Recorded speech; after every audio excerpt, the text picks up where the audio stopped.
ನಾನು ಜಾಸ್ತಿ ಹೊತ್ತು ಮಾತಾಡೋದು ಮತ್ತೆ ಕೊಡುದಿಲ್ಲ, ಯಾರು ಮಾತಾಡಲಿಲ್ಲ ಅಂತ ಕೊಡ್ತೇನೆ ನಾನು ಜಾಸ್ತಿ ಹೊತ್ತು ಮಾತಾಡ್ಲಿಕ್ಕೆ ಹೋಗುದಿಲ್ಲ ಅಧ್ಯಕ್ಷರೇ.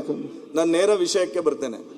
ಈ ಬಜೆಟ್ ನಲ್ಲಿ ಕರಾವಳಿ ಭಾಗಕ್ಕೆ, ವಿಶೇಷವಾಗಿ ದಕ್ಷಿಣ ಕನ್ನಡ ಜಿಲ್ಲೆ, ಉಡುಪಿ ಜಿಲ್ಲೆ, ಉತ್ತರ ಕನ್ನಡಕ್ಕೆ, ನಮಗೆ ಕರಾವಳಿ ಜಿಲ್ಲೆಗೆ ಯಾವುದೇ ರೀತಿಯಾಗಿರ್ತಕ್ಕಂಥ ಬಜೆಟ್ ನಲ್ಲಿ ನಮಗೆ ಅನುದಾನಗಳನ್ನು ಕೊಡಲಿಲ್ಲ ಅಧ್ಯಕ್ಷರೇ. ನಾವೇನ್ ತಪ್ಪು ಮಾಡಿದ್ದೀವಿ ಅಂತೇಳಿ ನಮ್ಮ ಜಿಲ್ಲೆಯ ಜನ ಇವತ್ತು ಭಾವಿಸ್ತಾ ಇದ್ದಾರೆ. ಕರಾವಳಿ ಜಿಲ್ಲೆ, ನಾವು ಇಡೀ ಕರ್ನಾಟಕದ ರೆವೆನ್ಯೂ ಎಷ್ಟು ಬರ್ತಾ ಇದೆ ಅಂತ ನೋಡಿದ್ರೆ, ನಾವು ಸೆಕೆಂಡ್ ಹೈಯೆಸ್ಟ್ GST ಪೇಯರ್ ಇನ್ ಕರ್ನಾಟಕ ಮಂಗಳೂರು ಇದೆ, ಉಡುಪಿ ಇದೆ, ಉತ್ತರ ಕನ್ನಡ ಇದೆ. ನಮ್ಮ ಜಿಲ್ಲೆಯ ಜನ ಏನು ತಪ್ಪು ಮಾಡಿದ್ದಾರೆ ಅನ್ನುವಂಥದ್ದನ್ನು ಈ ಬಜೆಟ್ ನೋಡಿದ ನಂತರ ಜನ ಇವತ್ತು ಕೇಳುವಂಥ ಪರಿಸ್ಥಿತಿಯಲ್ಲಿದ್ದಾರೆ. ಸನ್ಮಾನ್ಯ ಅಧ್ಯಕ್ಷರೇ, ನಮ್ಮ ಜಿಲ್ಲೆಗೆ ವಸತಿ ಇಲಾಖೆಯಿಂದ ಯಾವುದೇ ಒಂದು ಪಂಚಾಯತ್ಗಳಿಗೆ ಮನೆ ಬಂದಿಲ್ಲ. ನಮ್ಮ ಜಿಲ್ಲೆಗೆ ಒಂದು ಹೈಯೆಸ್ಟ್ ನಮ್ಮ ಜಿಲ್ಲೆಯಲ್ಲಿ ಮಳೆ ಬರ್ತಾ ಇದೆ, ನಿಮ್ಗೆ ಗೊತ್ತಿದೆ ಅಧ್ಯಕ್ಷರೇ. ಒಂದು ರಸ್ತೆ ಗುಂಡಿ ಮುಚ್ಚಲಿಕ್ಕೆ ಇವತ್ತು ಸರ್ಕಾರದಿಂದ ನಮಗೆ ಅನುದಾನಗಳಿಲ್ಲ. ಅರಣ್ಯ ಇಲಾಖೆಯಿಂದ ನಮಗೆ ಒಂದು 94C ಇರ್ಬೋದು, ಅಕ್ರಮ ಸಕ್ರಮಗಳಿರ್ಬೋದು, ಈ ರೀತಿಯ ಯಾವುದೇ ರೀತಿಯಾಗಿರ್ತಕ್ಕಂಥ ನಿವೇಶನವನ್ನು ಪಡ್ಕೊಳ್ಬೇಕಾದ್ರೂ ಅರಣ್ಯ ಇಲಾಖೆಯಿಂದ ಸಾವಿರಾರು ಕಾನೂನುಗಳ ಅಡೆತಡೆಗಳನ್ನು ಎದುರಿಸ್ತಿರ್ತಕ್ಕಂಥ ಜಿಲ್ಲೆ ನಮ್ಮದು. ಅಕ್ರಮ ಸಕ್ರಮಕ್ಕೆ ಸಂಬಂಧಪಟ್ಟಂತೆ ಏನು ಹಿಂದೆ ಇದ್ದಂಥ ಕಾನೂನನ್ನು ಬದಲಾವಣೆ ಮಾಡಿದ್ದ ಕಾರಣಕ್ಕೋಸ್ಕರ ಇವತ್ತು ಅರ್ಜಿ ಹಾಕಿರ್ತಕ್ಕಂಥ ಆ ಕೃಷಿಕರಿಗೆ ಇವತ್ತು ಅಕ್ರಮ ಸಕ್ರಮ ಮಂಜೂರಾತಿ ಮಾಡದಂಥ ಪರಿಸ್ಥಿತಿಯಲ್ಲಿ ನಾವಿದ್ದೇವೆ. ಪ್ರಾಯಶಃ ಇವತ್ತು ಈ ಜಿಲ್ಲೆ ದಕ್ಷಿಣ ಕನ್ನಡ, ಉಡುಪಿ ಮತ್ತು ಉತ್ತರ ಕನ್ನಡ ಜಿಲ್ಲೆಯಲ್ಲಿ ಕರ್ನಾಟಕಕ್ಕೆ ಸಮುದ್ರದ ದಡ ಇರ್ತಕ್ಕಂಥ ನಮ್ಮ 3 ಜಿಲ್ಲೆಗಳು. ಇವತ್ತು ಟೂರಿಸಂ ದೃಷ್ಟಿಯಿಂದ ಯಾವುದೇ ರೀತಿಯಾಗಿರ್ತಕ್ಕಂಥ ಟೂರಿಸಂ ದೃಷ್ಟಿಯಿಂದ ಡೆವಲಪ್ಮೆಂಟ್ಗೆ ದುಡ್ಡು ಕೊಡ್ತಾ ಇಲ್ಲ. ಇವತ್ತು ನಾವು ಗೋವಾಕ್ಕೆ ಟೂರಿಸಂಗೆ ಎಷ್ಟೋ ಇಡೀ ದೇಶದ ಜನ ಬರ್ತಾರೆ, ಅದನ್ನು ಮೀರಿಸಬಲ್ಲಂತಹ ಟೂರಿಸಂ ಸ್ಪಾಟ್ ಇರ್ತಕ್ಕಂಥದ್ದು ನಮ್ಮ ದಕ್ಷಿಣ ಕನ್ನಡ ಜಿಲ್ಲೆಯಲ್ಲಿ. ಉದಾಹರಣೆ ಹೇಳಬೇಕಾದ್ರೆ ಸಸಿ ಹಿತ್ಲು ಬೀಚು ಇಡೀ ದೇಶದ ಜಗತ್ತಿನಲ್ಲಿ ಅತ್ಯಂತ ಒಂದು ಒಳ್ಳೆ ರೀತಿಯಾಗಿರ್ತಕ್ಕಂಥ ಸರ್ಫಿಂಗ್ ಪ್ಲೇಸ್ ಇರ್ತಕ್ಕಂಥ ಸಮುದ್ರ ತೀರ. ಆದರೆ ಡೆವಲಪ್ಮೆಂಟ್ಗೆ ಸರ್ಕಾರ ಅದಕ್ಕೆ ಟೂರಿಸಂ ಡೆವಲಪ್ಮೆಂಟ್ಗೆ ಅದಕ್ಕೆ ಅನುದಾನಗಳನ್ನು ಕೊಡ್ತೀರಾ, ಅದ್ರ ಬಗ್ಗೆ ಏನು ಯೋಚನೆಯನ್ನು ಮಾಡ್ತಾ ಇಲ್ಲ. ಇವತ್ತು ಟೂರಿಸಂ ನಮ್ಮ ಜಿಲ್ಲೆಯಲ್ಲಿ ಸರಿಸುಮಾರು 3 ಜಿಲ್ಲೆಯನ್ನು ತೆಗೆದುಕೊಂಡ್ರೆ ಒಂದು 25ಕ್ಕಿಂತ ಹೆಚ್ಚು ಫಾಲ್ಸ್ ಇದೆ. ಜೋಗ ಜಲಪಾತದ ರೀತಿಯಲ್ಲಿ ಇರ್ತಕ್ಕಂಥ ಫಾಲ್ಸ್ಗಳು ನಮ್ಮ ಈ 3 ಜಿಲ್ಲೆಯಲ್ಲಿದೆ. ಆದರೆ ಡೆವಲಪ್ಮೆಂಟ್ ದೃಷ್ಟಿಯಿಂದ ಸರ್ಕಾರ, ಪ್ರವಾಸೋದ್ಯಮ ಇಲಾಖೆಯಿಂದ ಯಾವುದೇ ರೀತಿಯಾಗಿರ್ತಕ್ಕಂಥ ಯೋಜನೆಗಳನ್ನು ಅನುಷ್ಠಾನ ಮಾಡ್ತಾ ಇಲ್ಲ. ಪ್ರಾಯಶಃ ಇವತ್ತು ದಕ್ಷಿಣ ಕನ್ನಡ ಜಿಲ್ಲೆಯಲ್ಲಿ ಇರ್ತಕ್ಕಂಥ ಟೆಂಪಲ್ ಟೂರಿಸಂ ಇಡೀ ರಾಜ್ಯದ ಯಾವುದೇ ಒಂದು ಜಿಲ್ಲೆಯಲ್ಲಿಲ್ಲ. ಅದು ಧರ್ಮಸ್ಥಳ ಇರ್ಬೋದು, ಕುಕ್ಕೆ ಸುಬ್ರಹ್ಮಣ್ಯ ಇರ್ಬೋದು, ಕಟೀಲು ಇರ್ಬೋದು, ಕೊಲ್ಲೂರು ಇರ್ಬೋದು, ಉಡುಪಿ ಇರ್ಬೋದು. ಪ್ರಾಯಶಃ ಸನ್ಮಾನ್ಯ ಅಧ್ಯಕ್ಷರೇ, ನಮ್ಮ ಜಿಲ್ಲೆಗೆ ಪ್ರತಿನಿತ್ಯ ಬರ್ತಕ್ಕಂಥ ಏನು ಟೆಂಪಲ್ ಟೂರಿಸಂ ಭಕ್ತರು ಬರ್ತಾರೆ, ಅವರನ್ನು ಡೈವರ್ಟ್ ಮಾಡಿ ಟೂರಿಸಂ ಡೆವಲಪ್ ಮಾಡ್ತಕ್ಕಂಥ ನಿಟ್ಟಿನಲ್ಲಿ ಟೂರಿಸಂ ಡಿಪಾರ್ಟ್ಮೆಂಟ್ ಇಂದ ಯಾವುದೇ ರೀತಿಯಾಗಿರ್ತ ಪ್ಲಾನಿಂಗ್ ಇಲ್ಲ ಅಧ್ಯಕ್ಷರೇ. ನಾಳೆ ನಮ್ಮ ಜಿಲ್ಲೆಯ ಜನ ಇವತ್ತು ಅತ್ಯಂತ ಹೆಚ್ಚು ಬೆಂಗಳೂರಿನಲ್ಲಿ ಬಂದು ಉದ್ಯೋಗಕ್ಕೆ ಬರೋದ್ರ ಹೊರತಾಗಿ ನಮ್ಮ ಟೂರಿಸಂ ಡೆವಲಪ್ ಆದರೆ ನಮ್ಮ ಯುವಕರಿಗೆ ಅಲ್ಲೇ ಉದ್ಯೋಗಾವಕಾಶಗಳು ಸಿಗ್ತದೆ. ಆ ಉದ್ಯೋಗಾವಕಾಶವನ್ನು ಸೃಷ್ಟಿ ಮಾಡ್ತಕ್ಕಂಥ ಪ್ರಾಮಾಣಿಕ ಪ್ರಯತ್ನವನ್ನಾದರೂ ಸರ್ಕಾರ ಯೋಜನೆ ಮಾಡಬೇಕಲ್ಲ. ಅನುದಾನಗಳನ್ನು ಕೊಡೋದು ಬಿಡಿ, ಅಟ್ಲೀಸ್ಟ್ ಟೂರಿಸಂ ಡಿಪಾರ್ಟ್ಮೆಂಟ್ನಲ್ಲಿ ಮುಂದಿನ 25 ವರ್ಷದ ನಂತರ ಈ ಜಿಲ್ಲೆಯನ್ನು ಟೂರಿಸಂ ಹಬ್ ಆಗಿ ಮಾಡ್ತಕ್ಕಂಥ ದೃಷ್ಟಿಯಲ್ಲಿ ಏನು ಯೋಜನೆ ಮಾಡಿದ್ದಾರೆ, ಈ ರೀತಿಯಾದರೂ ಯೋಚನೆ ಮಾಡಬೇಕು. ಇವತ್ತು ಹೆಲ್ತ್ ಟೂರಿಸಂ ಇಡೀ 2 ಜಿಲ್ಲೆಗಳಲ್ಲಿ ನಮ್ಮದು 13-14 ಮೆಡಿಕಲ್ ಕಾಲೇಜುಗಳಿದೆ.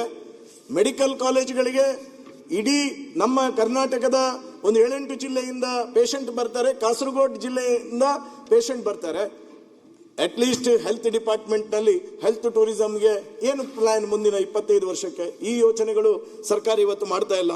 ಕರಾವಳಿ ಅಭಿವೃದ್ಧಿ ಪ್ರಾಧಿಕಾರಕ್ಕೆ ಯಾವುದೇ ರೀತಿಯಾಗಿರ್ತಕ್ಕಂಥ ಅನುದಾನ ಕೊಡ್ತಾ ಇಲ್ಲ. ಪ್ರಾಯಶಃ ನಾನು KKRDB ಬಗ್ಗೆ ನಾನು ಮಾತಾಡೋದಿಲ್ಲ, ಆದರೆ KKRDBಗೆ ಪ್ರತಿ ವರ್ಷ 4,000 ಕೋಟಿಯನ್ನು ಪ್ರಿಯಾಂಕ್ ಖರ್ಗೆ ಅವರು ಕೊಡ್ತಾ ಇದ್ದೀರಿ, 5,000 ಕೋಟಿ ಕೊಡ್ತಾ ಇದ್ದೀರಿ. ಆದರೆ ನಾವೇನು ತಪ್ಪು ಮಾಡಿದ್ದೀವಿ?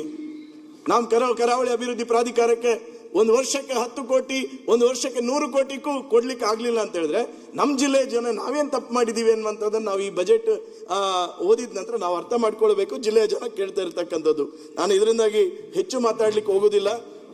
ಸನ್ಮಾನ್ಯ ಸಭಾಧ್ಯಕ್ಷ, ಒಂದು ನಿಮಿಷ ಇಲ್ಲ, ತಾವು ಯಾಕಂದ್ರೆ ಪದೇ ಪದೇ ಎಲ್ಲರೂ ಕಲ್ಯಾಣ ಕರ್ನಾಟಕದ ಬಗ್ಗೆ ಹೇಳ್ತೀರಾ, 5,000 ಸಿಕ್ಕಿದೆ, 1,000, 3,000 ಸಿಕ್ಕಿದೆ ಅಂತ. ಅದು ರೀಜನಲ್ ಇಂಬ್ಯಾಲೆನ್ಸ್ ಇಂದ ಹಿಸ್ಟಾರಿಕಲ್ ಇಂಬ್ಯಾಲೆನ್ಸ್ ಇದೆ ಅಂದ್ಬಿಟ್ಟೆ ಕಾನ್ಸ್ಟಿಟ್ಯೂಷನಲ್ ಅಮೆಂಡ್ಮೆಂಟ್ ಆಗಿ ಸಿಕ್ಕಿರೋದು ನಮಗೆ.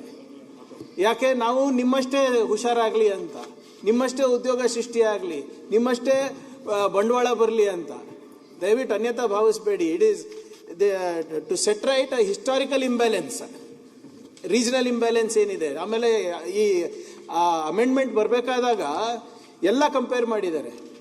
ಇನ್ಫೆಂಟ್ ಮಾರ್ಟಾಲಿಟಿ ರೇಟು, ಶಿಕ್ಷಣ, ಪಿ ಯು ಸಿನಲ್ಲಿ ಅಡ್ಮಿಷನ್ನು, ಡಿಗ್ರಿ ಹೋಲ್ಡರ್ಸ್ ಎಷ್ಟಿದ್ದಾರೆ, ರೋಡ್ ಲೆಂತ್ ಎಷ್ಟಿದೆ, ರೇಲ್ ಲೆಂತ್ ಎಷ್ಟಿದೆ, ಪೋಸ್ಟ್ ಆಫೀಸ್ಗಳು ಎಷ್ಟಿವೆ, ಇವೆಲ್ಲನೂ ಕಂಪೇರ್ ಮಾಡಿಬಿಟ್ಟೆ ಕಾನ್ಸ್ಟಿಟ್ಯೂಷನಲ್ ಅಮೆಂಡ್ಮೆಂಟ್ ಸಿಕ್ಕಿದೆ. ಆಮೇಲೆ ಈ 371 ಬರೀ ನಮ್ಗಂತ ಸಿಕ್ಕಿಲ್ಲ. 371 A, B, C, D, E, F, G, H ಹಂಗೆ ಬಂದಿರೋದು ಇದು. ಸೊ ತೆಲಂಗಾಣಗಿದೆ, ಮಹಾರಾಷ್ಟ್ರ ಆಗಿದೆ, ನಮಗೂ ಇದೆ. It is to rectify a historical wrong. ಅಷ್ಟೇ, ನಿಮ್ಗೆ ಕೊಡಬಾರ್ದು ಅಂತಿಲ್ಲ, ಬಟ್ ನಮ್ಗೆ ಯಾಕೆ ಇದೆ ಅಂದ್ಬಿಟ್ಟು ನಾನು ಹೇಳ್ತಾ ಇರೋದು ಅಷ್ಟೇ. ಪ್ರಿಯಾಂಕರ್ಗೆ ಅವರೇ, ನಾನು ಅದಕ್ಕೆ ಸಹಮತ ವ್ಯಕ್ತಪಡಿಸ್ತೇನೆ. ಅಭಿವೃದ್ಧಿ ಹೊಂದಬೇಕೆಲ್ಲ, ಅದು ಬೀದರು ಹೊಂದಬೇಕು, ಗುಲ್ಬರ್ಗನು ಹೊಂದಬೇಕು, ರಾಯಚೂರು ಹೊಂದಬೇಕು. ನಂದೇನು ಅದರಲ್ಲಿ ತಕರಾರಿಲ್ಲ. ಆದ್ರೆ ನಾನೇನು ಹೇಳ್ತಾ ಇದ್ದೀನಿ, ನಮ್ಮ ಜಿಲ್ಲೆಗೆ ನೀವು ಸೂಪರ್ ಸ್ಪೆಷಾಲಿಟಿ ಹಾಸ್ಪಿಟಲ್ ಕೊಡಿ ಅಂತ ನಾವು ಕೇಳಲ್ಲ.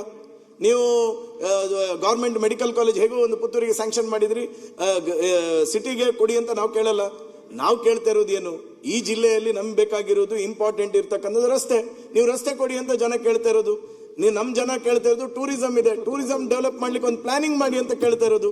ನಮ್ಮ ಜಿಲ್ಲೆಯ ಜನ, ನಮ್ಮ ಜಿಲ್ಲೆಯ ಯುವಕರಿಗೆ ಉದ್ಯೋಗ ಕೊಡಿ ಅಂತ ಕೇಳ್ತಾ ಇರೋದು ಸನ್ಮಾನ್ಯ ಅಧ್ಯಕ್ಷರೇ. ಇದನ್ನ ಬಿಟ್ಟು ನಮ್ಮ ಜಿಲ್ಲೆಯ ಜನ ಇನ್ನೊಂದು ಕೇಳೋದಿಲ್ಲ. ಯಾಕಂತ ಹೇಳಿದ್ರೆ ನಾವೆಲ್ಲ ಸೆಲ್ಫ್ ಓರಿಯೆಂಟೆಡ್ ಕೆಲಸ ಮಾಡ್ತಕ್ಕಂಥ ಶಕ್ತಿ ದೇವರು ನಮ್ಮ ಜಿಲ್ಲೆಯ ಜನರಿಗೆ ಕೊಟ್ಟಿದ್ದಾರೆ. ಬೇರೆ ಬೇರೆ ಜಿಲ್ಲೆಗಳಲ್ಲಿ ಹೋಟೆಲ್ ಉದ್ಯಮ ಮಾಡಿದ್ದಾರೆ, ತುಂಬಾ ಮೆಡಿಕಲ್ ಕಾಲೇಜ್ಗಳನ್ನು ನಾವು ಸ್ಥಾಪನೆ ಮಾಡಿದ್ದೀವಿ, ತುಂಬಾ ಇಂಜಿನಿಯರಿಂಗ್ ಕಾಲೇಜ್ಗಳನ್ನು ಮಾಡಿದ್ದೀವಿ.